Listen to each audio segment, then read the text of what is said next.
आज की यह प्रेस कॉन्फ्रेंस कहीं ना कहीं एक जिम्मेवार राजनीतिक संगठन होने के नाते हमें यह प्रतीत होता है कि भारतीय जनता पार्टी पिछले 15-20 दिनों से जो नैरेटिव सेट करके जनता का और तमाम बातों का ध्यान भटका रही है, उन मुद्दों की तरफ भी जनता के सवालों पर भी जवाब दिए जाने चाहिए, जनता के सवालों को भी शामिल किया जाना चाहिए। हम ये मानते हैं कि भ्रष्टाचार के विरुद्ध चल रही कार्रवाई अपना काम करेगी, कानून अपना काम करेगा, लेकिन साथ ही हम यह मानते हैं कि महंगाई जो पूरे देश की सबसे बड़ी समस्या आज के डेट में है, जिससे झारखंड भी अछूता नहीं है। हमारे आपके घरों की थालियों में सब्जियों की संख्या कम हो गई, मध्यम वर्गीय परिवार की स्थिति बदतर हो गई, पेट्रोल डीजल से लेकर तमाम मूल्य वृद्धि ने निश्चित रूप से लोगों के घरों का बजट बिगाड़ दिया। तो मैं चाहूँगा कि हमारे साथी इरफान साहब इसको कंटिन्यू करें। भाजपा जो सपना देख रही है, सपना देखना छोड़ दी। इलेक्शन कमीशन के बहाने इनको लगता है कि सत्ता में चले आएंगे। ये भी कहना चाहता हूं कि आप सपना देखना छोड़ दीजिए। इलेक्शन कमीशन अपना काम करेगा, नोटिस हुआ है, नोटिस का जवाब दिया जाएगा, लेकिन जिस तरह से माहौल क्रिएट किया जा रहा है झारखंड में, ये अच्छी बात नहीं है। मैं बीजेपी वाले से पूछना चाहता हूँ, आप मुद्दे पे आइए। आप कभी आयोग को, कभी ईडी को, कभी सीबीआई को, अरे कौन है आप? आज महंगाई की मार देख लीजिए, जनता त्राहिमाम कर रही है।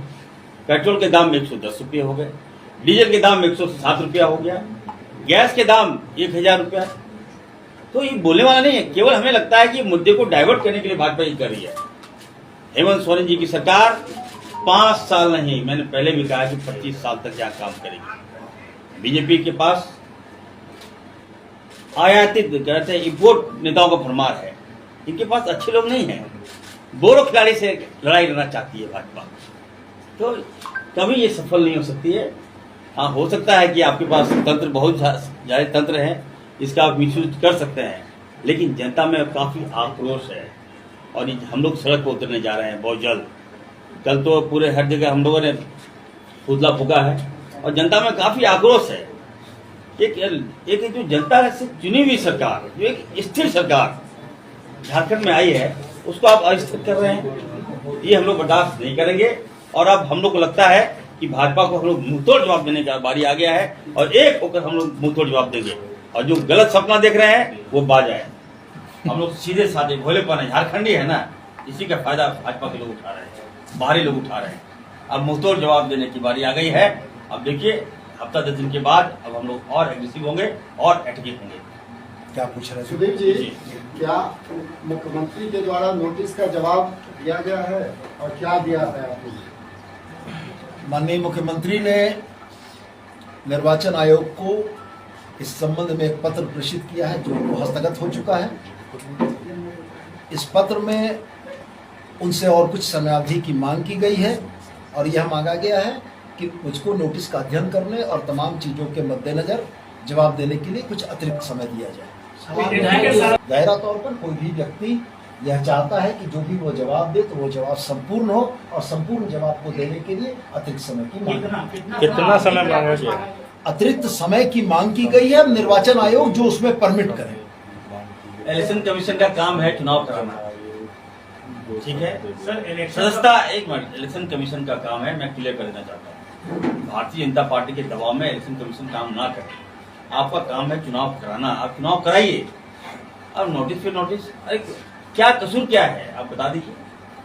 हमने माइन अगर लीज लिया है उसको रद्द भी कर दिया। अगर 1 इंच भी अगर हमारे सीएम साहब ने पत्थर निकाला हो तो बता दीजिए। माइंस तो लिया था, माइंस तो लिया था, नहीं है मामले में, केवल माइंस तो लिया था इरफान जी। माइंस मेले बनने से पहले लिया गया, 2008 का लिया गया है।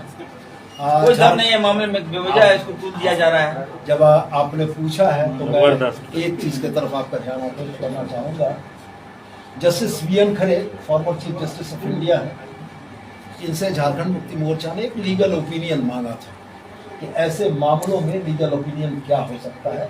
जस्टिस वीएन खरे का एक लीगल ओपिनियन है, ये लगभग 13 पन्नों का है। इसकी प्रति आपको मिल जाएगी, तुरंत तो नहीं लेकिन मिल जाएगी। मैं इसकी प्रति का, इसके लीगल ओपिनियन का जो अंत का पारा है, जो तरीके से कंक्लूडिंग है, खाली आपको पढ़ के सुना देता हूँ। ये लिखते हैं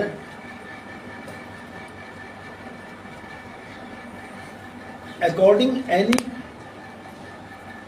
completed action would be unconstitutional.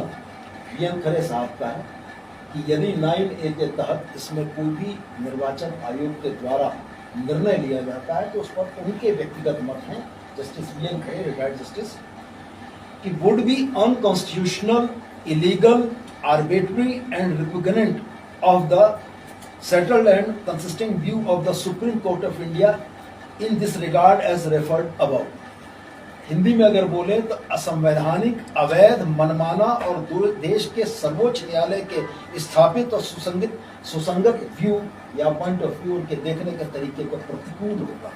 तो हम लोग इस बात के लिए बहुत आश्वस्त हैं कि देश की संवैधानिक संस्थाएं संविधान की रोशनी में फैसला करेंगी और कोई भी ऐसा मसला यदि हमें यह प्रतीत होता है कि फैसला संविधान की लाइट में नहीं हुआ है, वैसी स्थिति में झारखंड मुक्ति मोर्चा न्यायिक समीक्षा की जाएगी। ये कहीं डर है आप लोग को?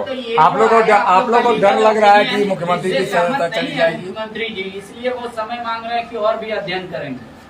फिर से बोले पांडे जी, मैं सुन नहीं पाया सर। ये जो लीगल ओपिनियन आप लोगों ने मंगाया, इससे शायद मुख्यमंत्री जी पूरी तरीके से सहमत नहीं है, इसलिए और समय उनको चाहिए स्टडी करने के लिए। नहीं, जब आप परीक्षा देते हैं तो परीक्षा की तिथि निर्धारित होती है और आपको ये पूर्व से मालूम होता है, और कोई भी परीक्षार्थी परीक्षा में सर्वोत्तम या अपना सबसे बेहतर देना चाहता है। माननीय मुख्यमंत्री भी इन लाइट ऑफ लॉ, संविधान के अनुरूप सबसे बेहतर और सबसे सटीक जवाब देना चाहते हैं। निशिकांत जी के ट्वीट पर, आरोप पर कुछ कहेंगे? निशिकांत जी कौन है, हम नहीं जानते। हम लोग नहीं जानते। अच्छा, एक बात बताइए कि ये जो पूजा सिंह आप लोगों को कैसे आ गई? नहीं, ये महंगाई की याद क्यों आई वो मैं बता देता हूँ। मेरे फेसबुक पेज पर ये लाइव चल रहा था और मैंने कुछ ऑडियंस को देखा जिन लोगों ने ये कमेंट किया था कि आज देश और राज्य महंगाई से जूझ रहा है और आप और भाजपा नुरा कुश्ती खेल रहे हैं। तो निश्चित रूप से हमें ये लगा कि जनता के मुद्दों को भी एड्रेस किया जाना चाहिए। ये 9A, ये ईडी, ये पूजा सिंघल और ये तमाम मामले ही सिर्फ जनता के बुनियादी सवालों के जवाब नहीं है, इसलिए हम आपके समक्ष आए हैं। भारतीय जनता पार्टी भी तो प्रेस कॉन्फ्रेंस करके बताए, उनके आदरणीय अध्यक्ष दीपक प्रकाश जी बताए कि 410 रुपए में बिकने वाला सिलेंडर 1002 रुपए का क्यों हो गया। वो ये बताएं कि 57 रुपए में बिकने वाला पेट्रोल डीजल आज 100 पार कैसे कर गया, वो ये बताएं। करेगी क्या बैठ को आप लोग कुछ कर रहे हैं? 100 रुपए का 100 रुपए का कराधान यदि पेट्रोल पर है या डीजल पर है तो मैं बड़े स्पष्ट शब्दों में कहता हूँ कि 68% 68% केंद्र सरकार का है, राज्य सरकार के खाते में 32% है। केंद्र सरकार एक कदम चले, हम 2 कदम चले। केंद्र सरकार मेरा सवाल है, एक सवाल है, करना चाहिए था ना, इस बार आपने क्यों नहीं किया? केंद्र सरकार ने जब पिछली बार घटाया तो आपको यह मालूम है कि वैट प्रतिशत में लगता है, स्वतः घट के वो आ गया। मैं ये कहता हूं कि केंद्र सरकार इसको जो 68% ले रही है इसको 8% पर ले आए। मैं ये कहता हूं कि केंद्र सरकार इसको जीएसटी के दायरे में ले आए। मैं आपके माध्यम से कहता हूं कि भारतीय जनता पार्टी पेट्रोल और डीजल को जीएसटी के दायरे में ले आए। जीएसटी के दायरे में आ जाने के बाद मूल्य घट जाएगा। यही बड़ा मुद्दा है। आपकी सरकार इधर लगातार फैसले ऐसे ली है जिससे महंगाई बढ़ रही है। पहले 6 रुपए यूनिट पानी था, अब 9 रुपए है। बिजली का क्या हाल है, 71% और सब्सिडी गया। उसके बाद सर्किल रेट पे अब होल्डिंग टैक्स लग रहा है। उसके बाद आपने कर लगा दिया कृषि कर। तो क्या ये सब महंगाई नहीं बढ़ाने का योजना है? इससे लोगों को लगता है कि आपको राहत मिलेगी। मैंने किनसे सवाल, मेरे से या देखिए दोनों मैं एक बार मैं क्लियर करता हूँ। देश के प्रधानमंत्री मोदी जी जब वो मुख्यमंत्री थे तो महंगाई पर डायरेक्ट वार करते थे प्रधानमंत्री को कि पेट्रोल के दाम बढ़ गए, डीजल के दाम बढ़ गए, गैस के दाम बढ़ गए। आज वो जब प्रधानमंत्री हैं तो वो इसको कम करना चाहिए उनको। वो कम ना करके राज्य सरकार से बात करते कि आप कम करो। अरे भाई पूरा तंत्र आपका है, आप एक्साइज कम कर दो, सारा मामला का समस्या का समाधान हो जाएगा। हमारे पास क्या है? सारा आपने जीएसटी बंद कर दिया, हमारा टैक्स बंद कर दिया, हमारा पैसा बंद कर दिया झारखंड का, उसके बाद आप बात कर रहे हैं। ये जो क्राइसिस आया, मैं कहना चाहता हूँ, जो सच्चाई है आप मान के रखिए। अगर मुख्यमंत्री जी ने एक करोड़ 1,36,000 1,36,000 करोड़ अगर मुख्यमंत्री जी नहीं बकाया मानते डिमांड है। तो ये मामला नहीं आता। अच्छा इरफान जी से क्लियर कीजिए, अभी आपने बोला कि हेमंत सरकार 25 साल सत्ता में रहेगी, 2.5 साल में तो आपके 8 विधायक नाराज है सरकार से। आप खुद बोल रहे हैं कि 8 विधायक अभी नाराज चल रहे हैं। 14 तारीख आप लोग दिल्ली जाएंगे, तो ये 25 साल में कैसे सर्वाइव कीजिएगा? नहीं देखिए, ये बातें सार्वजनिक प्लेटफॉर्म में नहीं आना चाहिए। अब हम लोग तो ये नहीं कि हम लोग हेमंत जी के साथ नाराज हैं, हेमंत सोरेन की सरकार। चलिए थोड़ा सा विषय से विषयांतर में, थोड़ा सा विषय से विषयांतर। लंका में आग लग गई, लंका में राजपक्षे जी का घर जल गया, बड़ा मुद्दा महंगाई ही थी। और अब सवाल इस बात का है कि उस समय सतयुग में तो हनुमान जी यहाँ से जाकर आग लगाए थे। अब हमको लगता है कि राजपक्षे जी के बगल से निकलकर कोई आके यहाँ की लंका में आग लगाएगा। हम लोग अब इसी का इंतजार कर रहे हैं। क्या पूछ रहे हैं? सुधीर जी, जो जवाब भेजा गया है ऑफिस ऑफ प्रॉफिट पर, वो कब भेजा गया है और किस माध्यम से भेजा गया है? ऑफिस ऑफ प्रॉफिट पर कोई जवाब नहीं भेजा गया है। लीज वाले खान लीज वाले मामले में सीएम चुनाव आयोग का जवाब दो, नोटिस का। चुनाव आयोग के नोटिस का जवाब नहीं भेजा गया, टाइम सीख किया गया, कब समय मांगा। मेरे ख्याल से कल ही भेजा गया, तो किस माध्यम से भेजा गया? इस माध्यम से आया, सुदीप जी, माध्यम से आया, उसी माध्यम से भेज दिया गया। क्या कीजिएगा? सुदीप जी, क्या कीजिएगा? मैं बहुत कंक्रीट नहीं हूँ। बीसीआई का मैसेंजर के जरिए आया था, तो थोड़ा नहीं, मैं बहुत कंक्रीट नहीं हूँ, लेकिन जहाँ तक मेरी जानकारी है कि ये मैंने या तो बाय हैंड भेजा गया है, या मुझको भी बहुत परफेक्ट जानकारी नहीं है, मैं स्वीकार कर रहा हूँ आपके सामने, लेकिन ये कल हस्तगत हो चुका है। दूसरी एक बात, जो पेट्रोल पर बीपीएल परिवार वाले को देने के लिए जो था, तो आप लोगों के पास कोई फैक्ट्स है कि कितने लोग इससे लाभान्वित हुए? राइट नाउ तो मेरे पास अभी नहीं है, लेकिन राज्य सरकार ने सदाशयता या बड़ा दिल दिखाते हुए लोगों को इस महंगाई से राहत दिलाने का पेट्रोल के मूल्य में एक प्रयास किया।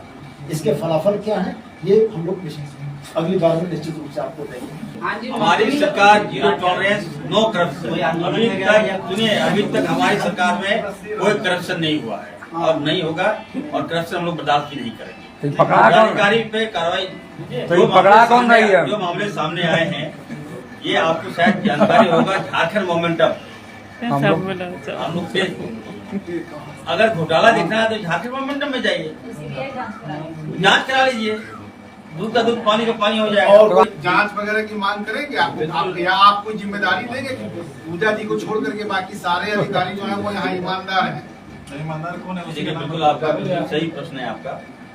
नेता बदनाम हो जाता है, लेकिन असली चोर कौन है वो तो सामने आ ही गया है। इसलिए हम चाहेंगे जो भी आरोप, जो भी भ्रष्टाचारी पदाधिकारी है, उस पर हमारी सरकार भी कार्रवाई करेगी। ये मैं आपको श्योर। अच्छा, मुख्यमंत्री से आप मिले जी, उनके चेहरे पर कहीं चिंता का भाव दिखाई दे रहा था? कोई चिंता, किस बात का चिंता भाई? क्या क्राइम किया आपने? यादव जी के पास एक कौन सा क्राइम किया बताइए ना। बहुत बहुत धन्यवाद। नहीं,